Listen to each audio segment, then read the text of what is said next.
In part 1 of this video, we went over a little general history on Jack Johnson, and we were introduced to the first women in his life who he mentioned at length in his autobiography, My Life and Battles.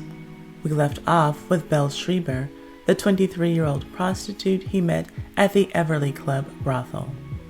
Jack Johnson was not allowed to touch the prostitutes at this all-white brothel, but Belle Schreiber creeped away with him and performed her services on him and ruined her career as a prostitute because Jack Johnson was viewed as a detestable creature because he was a black man. For all of his fame and wealth, his blackness was enough to lower the social standing and value of a prostitute.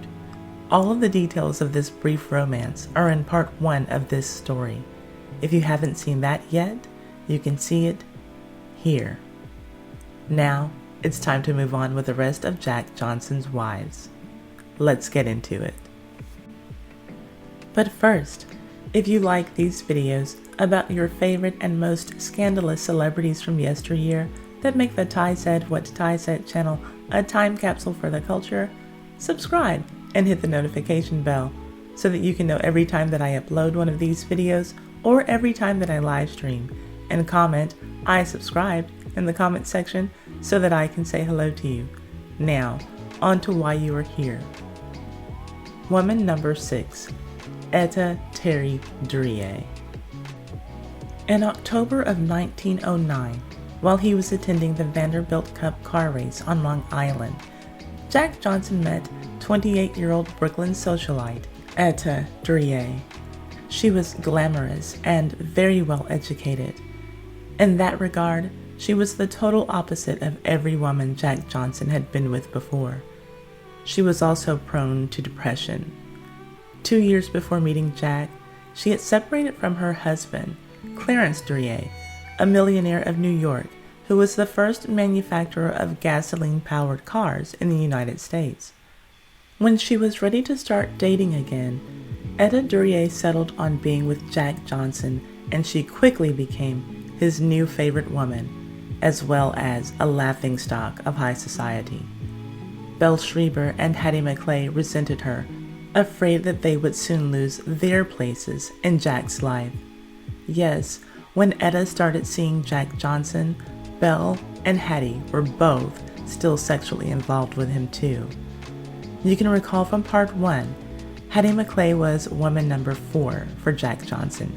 She stayed around to play second fiddle to his woman number 5, Belle Schreiber, and this woman number 6, Etta Drie. Hattie, woman number 4, didn't stop seeing Jack for good until February 1911. So yes, there's a lot of overlapping in these relationships in case you were trying to keep the dates straight.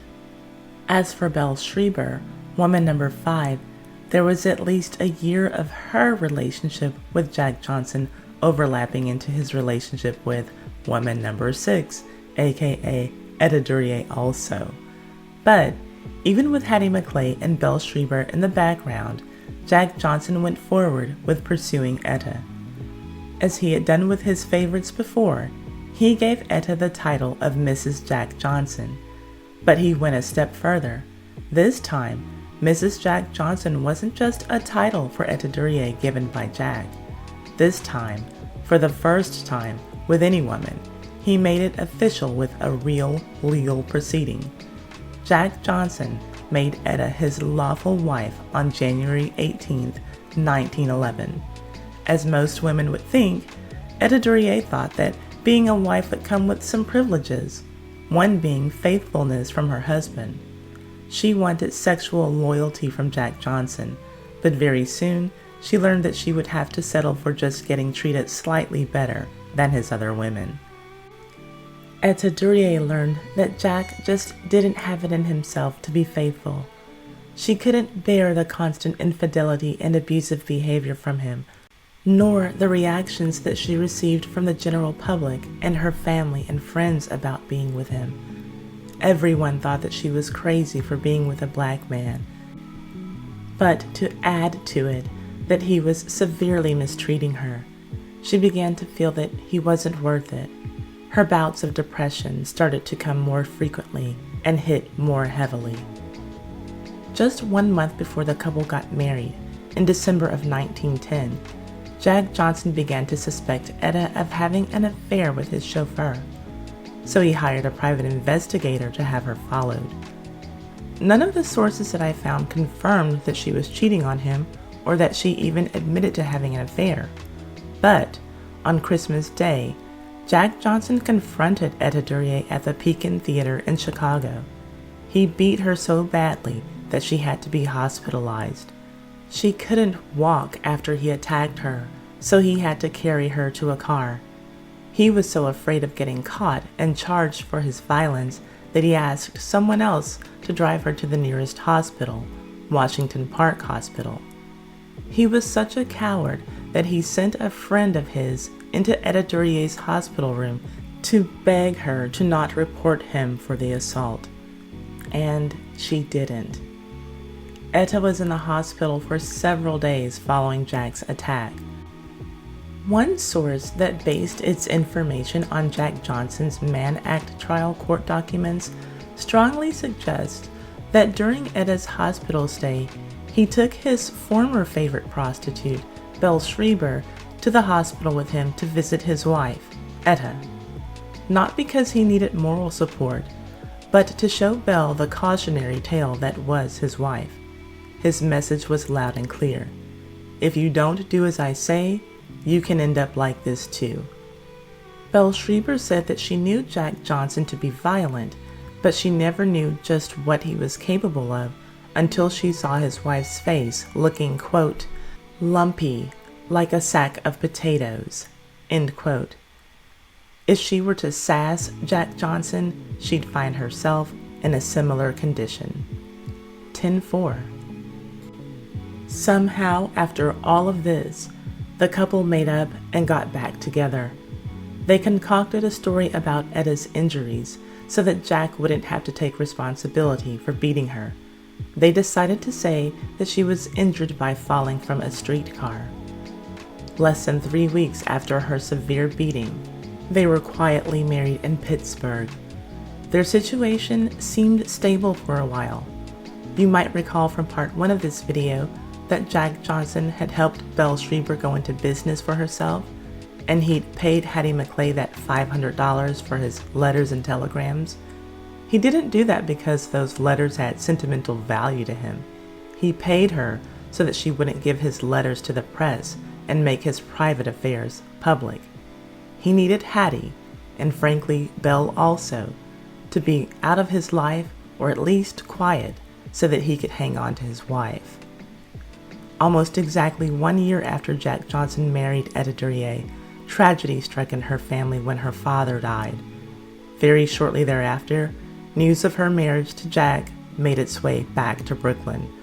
The people who she once called friends and even family disowned her for lowering herself by being with a black man like Jack Johnson. Her circle of New York City socialites didn't understand how she could have gone from being the wife of a respected white millionaire to being one of many women for a black man who was ridiculed in newspapers across the nation. Headlines called him a demon, a black animal, carefree as a plantation darky in watermelon times, and a Texas watermelon pickaninny. Many sports writers called him names that were even worse than that. But this was her husband, and the people who she thought loved her deserted her for that fact. Her depression deepened even further over the following months, and she attempted ending her life twice. On September 11th, Jack tried to send her on a vacation to Las Vegas with a friend. It was supposed to be a bit of a mental health break and a time for her to relax and reset. But at the last minute, she said that she wasn't feeling well enough to go.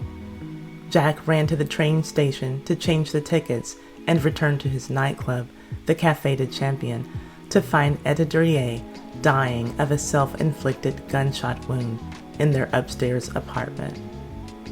One source says that her final written words were, quote, "I am a white woman, and all my misery comes from marrying a black man. Even black people despise me. I intend to end it all. End quote. Woman number 7, Lucille Cameron.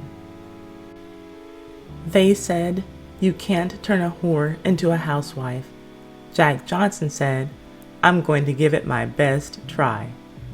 In the summer of 1912, Jack Johnson met Lucille Cameron, an 18-year-old prostitute from Milwaukee, when she visited his Café de Champion with a friend. He was sexually involved with her almost as soon as he met her. Keep in mind the timeline. Edith, his first wife, took her life in September of 1912, and he met and started a relationship with Lucille Cameron in the summer of 1912. So, just a couple of months before his wife ended her life, he was already seeing this woman. It kind of makes you wonder if the Las Vegas vacation that he had planned for his wife wasn't really to give her a mental break, but just to give him some time alone with his new favorite whore. Nevertheless, in order to cover up his relationship with her, Jack hired Lucille as his secretary. But only 2 weeks after Edith death, Lucille Cameron was going out in public on Jack Johnson's arm. In October, keep in mind this is literally the next month after his wife died, Lucille Cameron's mother went to the police and charged Jack Johnson with kidnapping her daughter. She told the press, quote, "Jack Johnson has hypnotic powers and he has exercised them on my little girl. I would rather see my daughter spend the rest of her life in an insane asylum than see her the plaything of a nigger." End quote. Days later, on October 18th, Jack Johnson was arrested for violating the Mann Act. But Lucille Cameron refused to cooperate with authorities and the case fell apart. Less than a month later, Jack Johnson was arrested again on Mann Act charges. It is important to explain here that the Mann Act in 1912 wasn't exactly the same as it is today in 2021. Back then, it was the White Slave Traffic Act. It prohibited white slavery and the interstate transport of females for immoral purposes.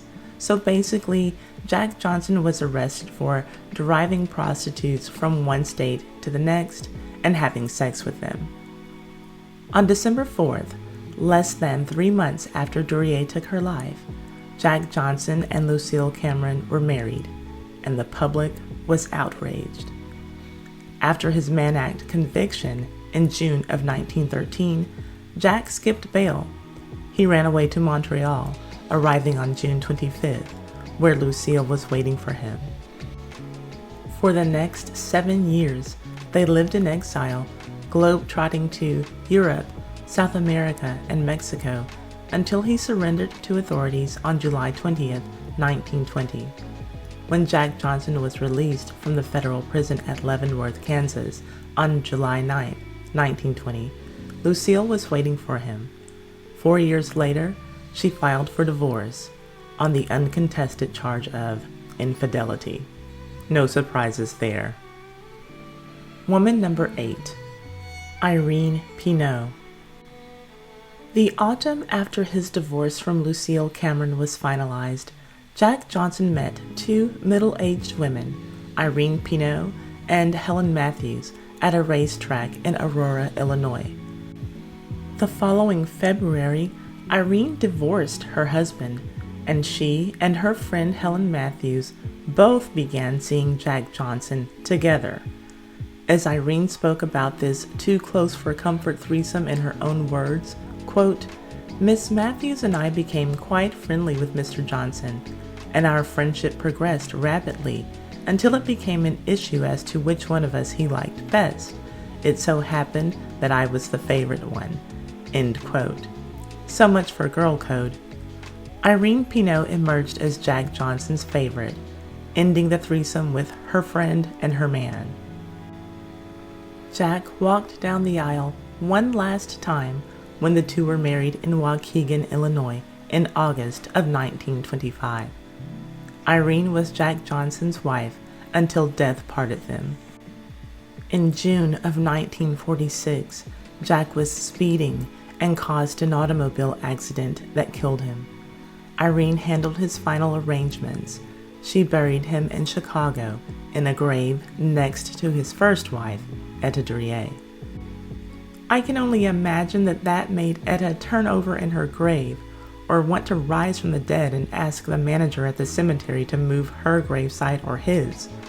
Maybe that's just me. What are your thoughts?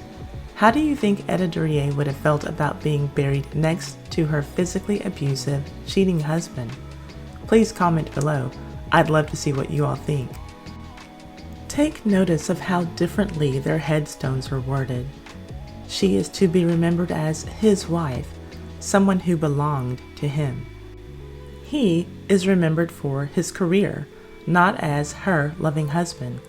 Just an observation.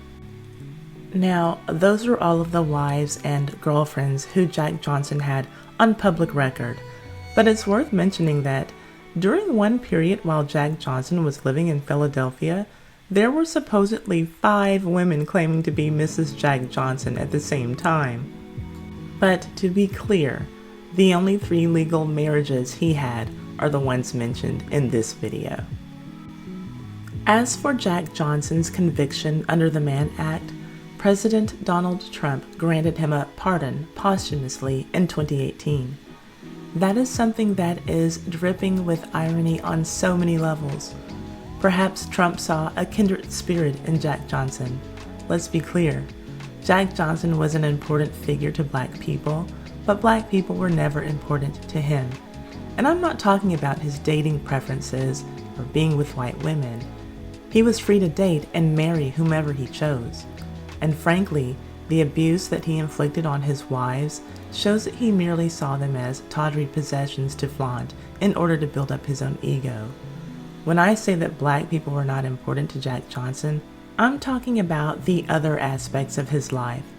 For example, he was never even known to help out his fellow Black boxers of his day. He didn't give them any fights. This was a man who was out for himself in every way.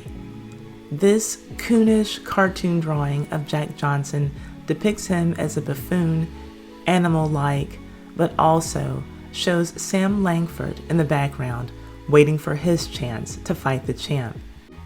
Sam Langford was an excellent heavyweight fighter who likely would have been a formidable opponent for Jack Johnson had Jack cared to fight Black boxers who may have given him more of a run for his money.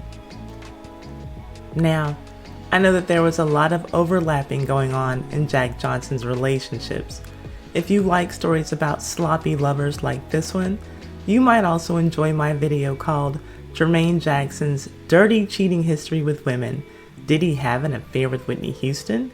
You can see that video here. I will also leave a link below in the description box.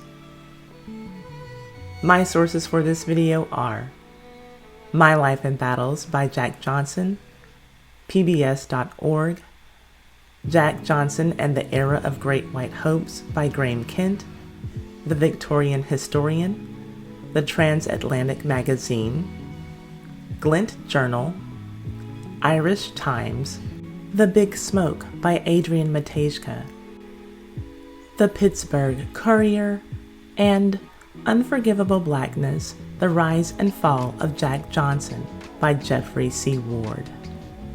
If you want text notifications so that you can get a text 15 minutes before I release a video or 15 minutes before I live stream, simply send a text to 786-632-2135 to let me know that you want text, and you will get an outgoing text message 15 minutes before I have a new video release. Thank you so much for tuning in to the Ty Said What Ty Said channel. Please leave a thumbs up and comment so that we can get a discussion going. And share this video on all of your social media, especially your Facebook. That really helps me out a lot. And subscribe and hit the notification bell so that you can know when my next video is ready for you. And if you don't like what I'm saying, but you love it, feel free to hit that applaud button just below your video screen there. and send me some donations. Donations. Donations. Yeah, baby. See you on the next video.